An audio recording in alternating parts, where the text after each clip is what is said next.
it out. Now, if you know how to put it back in, then you just, like we were doing over there.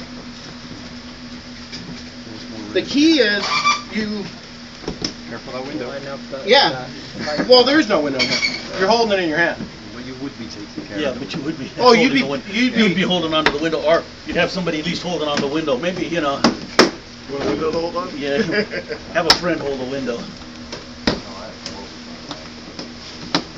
Okay, so I'm checking to see if it's tabbed in. It's tabbed in. Okay, now I've got the wire connected or not connected, or you have it connected, or connect it this way, come in, stick EDW in, and then I'll show you guys how to install the reveal. So while we were at A&A, we had several of these pop through, and I just asked Carlos, what the real deal is, and he said that, I think we're finding out that if those bottom two aren't clipped in, that when somebody goes to push on it to change it, like whoever, they'll push through. And I think we're discovering that it really is how the mechanic actually installs it, because he can leave one of the clips, or two of the clips not fall fully in, or the tab is not down on the top, and then they'll push through. Yeah.